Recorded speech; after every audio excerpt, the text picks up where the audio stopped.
రోజున మీకు మనస్ఫూర్తిగా తెలియజేసుకుంటాను. అలాగే ఇస్లాం పాటించే మన సాటి భారతీయులందరికీ కూడా ప్రపంచంలో ఎక్కడా లేనంత సహృదయత మన భారతదేశ సమాజంలో ఉన్నాయి. మీకు చిన్నపాటి నష్టం వచ్చినా, కష్టం వచ్చినా, ఆర్థికపరమైన ఇబ్బందులు వచ్చినా ఈ దశాబ్దం కాలం పాటు మేము మీకు చాలా అండగా నిలబడ్డాం. మొన్న ఒకరు మాట్లాడుతూ, నువ్వు రామాలయానికి మీరు 30 లక్షలు ఇచ్చారు, మీరు హిందూ పక్షపాతిలాగా అని మాట్లాడితే నేను చెప్పాను, నేను 25 లక్షలు మన మస్జిద్లు కూడా ఇచ్చిన ఆ విషయం ఎందుకు మర్చిపోయారు మీరు అని. మీరు ఈ మాట మాట్లాడితే ఈ మాట కూడా గుర్తు చేసుకోవాలి కదా. అలా కాదు, నేను కూర్చోది అది నా ధర్మం, అది నా ధర్మాన్ని నేను గౌరవిస్తాను. ఇస్లాం మతాన్ని సంపూర్ణంగా గౌరవిస్తాను. నేను దాన్ని, నా మతాన్ని నేను ఆరాధిస్తాను. ఇస్లాం మతాన్ని సంపూర్ణంగా నేను గౌరవిస్తాను. నిన్న నా తెలిసిన జానీ మాస్టర్ ఆయన నాకు ప్రతిసారి నాకు ఖురాన్ ఇచ్చిన, బైబిల్ ఇచ్చిన చెప్పులు పక్కన పెట్టి మరీ తీసుకుంటాను, దాన్ని కళ్ళకద్దుకుంటాను. ఎందుకంటే భారతదేశంలో మనం మత సమైక్యత, మతం మనందరం ఐక్యత ఉండడం చాలా చాలా అవసరం. ఈరోజు నా అభిమానులు అందరూ కూడా అన్ని భిన్నమైన మతాల నుంచి, భిన్నమైన కులాల నుంచి ఉన్నారు నా అభిమానులు. నా ఇంట్లోనే నా భార్య క్రిస్టియానిటీ ప్రాక్టీస్ చేస్తుంటాను. క్రిస్మస్ జరుపుకుంటాం మా ఇంట్లో, కానీ ఇప్పుడు నా ఇంట్లో పూజ కూడా జరుగుద్ది, రోజు దైనందిక పూజ కూడా జరుగుద్ది. నా సెక్యూరిటీలో అత్యధిక భాగం ఇస్లాం మతానికి చెందిన వాళ్ళు. వారి పండగ వచ్చినప్పుడు, రంజాన్ వచ్చినప్పుడు వారికి నేను అండగా ఉంటాను, ప్రతి ఒక్కరికి నేను అండగా ఉంటాను నేను. అలాగే పోయినసారి 10 లక్షలు ఎందుకు ఇచ్చానంటే,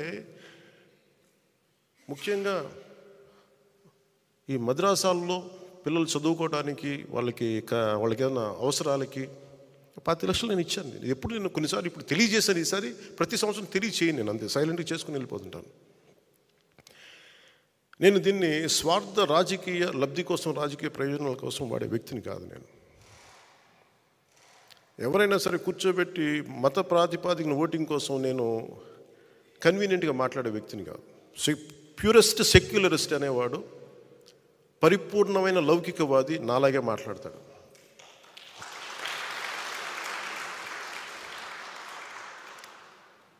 నేను క్రైస్తవ సోదరులకు చెప్పాను, పాస్టర్ సోదరులందరికీ చెప్పాను, నేను మీకు అండగా నిలబడతాను. మీకు క్రైస్తవ సోదరులు మాట్లాడుతూ కోనసీమ కలహాల సీమ అయిపోయింది, గొడవల సీమ అయిపోయింది, ముఠా సంస్కృతి లాగా వచ్చేసింది అంటే ఈరోజు నేను చెప్పాను, కోనసీమ అనేది కలహాల సీమ కాదు, దాన్ని ప్రేమ సీమని చేద్దాం. నేను అమలాపురం పర్యటనకు వస్తాను. పర్యటన వచ్చినప్పుడు పాస్టర్ సోదరులందరికీ చెప్పాను, ముందు మనం ఒక ప్రేమపూర్వకం అందరం కలుద్దాం. అసలు ముందు మనం ఒక ఆత్మీయ కలయిక పెట్టుకుందాం, మనం ఒక ప్రేమ కలయిక పెట్టుకుందాం.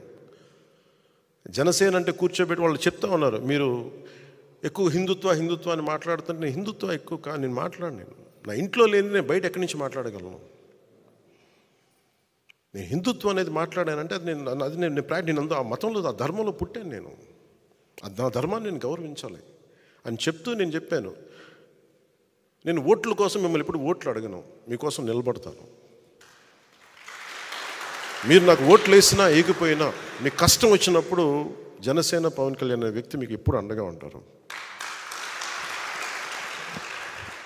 అలాగే రేపొద్దు నేను అమలాపురంకి వచ్చినప్పుడు